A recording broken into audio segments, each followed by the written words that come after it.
Hello and welcome guys. तो आप सभी लोग कैसे हो। आज की वीडियो में मैं आपके लिए बताऊंगा जावास्क्रिप्ट का जो एरो फंक्शन है उसका सिंटैक्स कैसे होता है और वो जो है नॉर्मल फंक्शन से और जो है अलग लिखने में उसका सिंटैक्स अलग से कैसे होता है, जो कुछ भी है सारा कुछ जो है मैं आपको इस वीडियो में बताने वाला हूँ।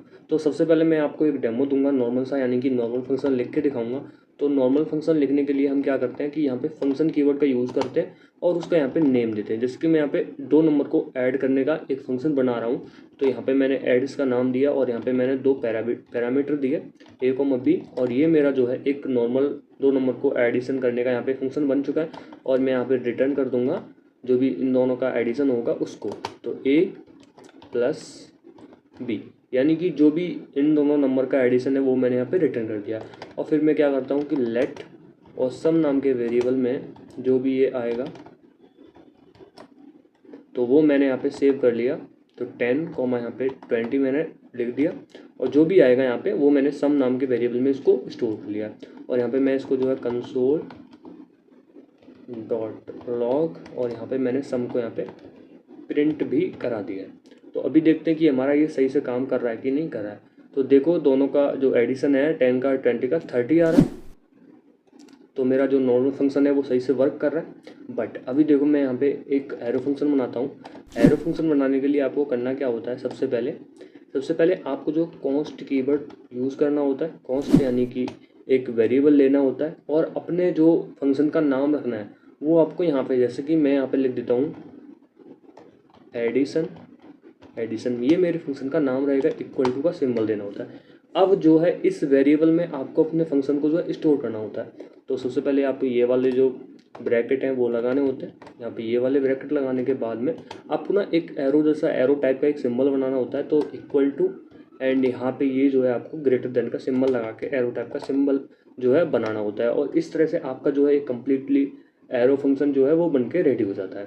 अभी ना तो आपने देखो इसमें क्या हुआ, ना तो आपने इसमें जो फंक्शन कीवर्ड का यूज़ किया है। अब देखो मैं यहाँ पे रिटर्न कर दूंगा जो भी मेरे ए एंड बी है, तो ए कॉमा नहीं ए प्लस बी मैंने यहाँ पे दोनों को रिटर्न कर दिया। और यहाँ से मैं जो है इनको पास कर दूंगा, तो ए कॉमा बी। तो मेरे पास 2 एलिमेंट जो है आ रहे हैं, तो जो है पैरामीटर है वो आ रहे हैं, ठीक है। अब ये मेरा क्या है, ये मेरा एरो फंक्शन है एडिशन नाम का, और जो ऐड है वो मेरा नॉर्मल फंक्शन है। अब सेम मैं क्या करता हूँ यहाँ पे लेट समवन मैंने इसको नाम दिया, और यहाँ पे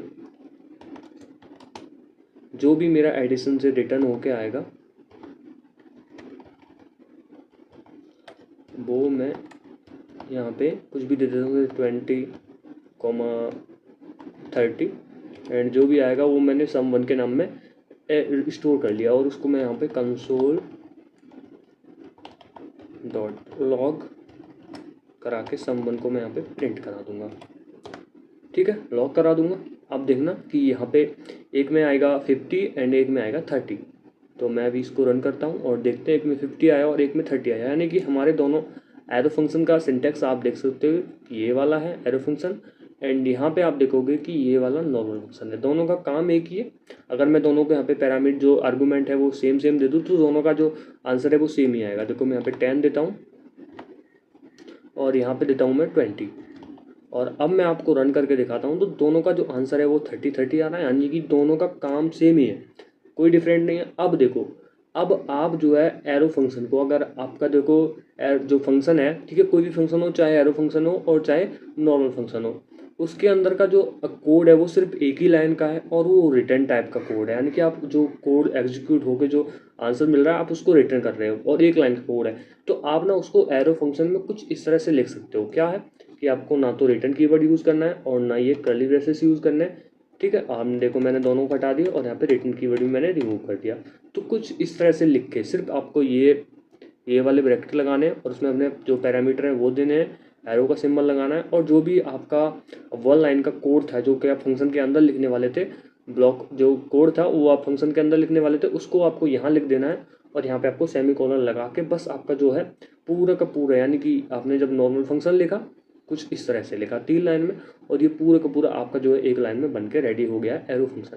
तो अभी मैं इसको रन करूँगा तो कोई भी अलग नहीं आएगा, 30 आ रहा है, दोनों का सेम ही आ रहा है। तो देखो एरो फंक्शन का जो सिंटेक्स है वो कितना शॉर्ट हो गया, और जबकि हमारे नॉर्मल फंक्शन है वो कितना लॉन्ग हो गया। तो इस तरह से हम जो है एरो फंक्शन को यूज़ कर सकते हैं। और आपने कहीं कहीं जगह पे आपने देखा होगा एरो फंक्शन का जो ऐसा सिंटेक्स है आपने देखा भी होगा, और आप कंफ्यूज भी होंगे, लेकिन अब से आपको नहीं होना है। तो कुछ इस तरह से हम जो है एरो फंक्शन को लिख सकते हैं। आपको ये वीडियो कैसी लगी, वीडियो को कमेंट में आपको ज़रूर से बताना है, ताकि मैं भी मोटिवेट रहूँ।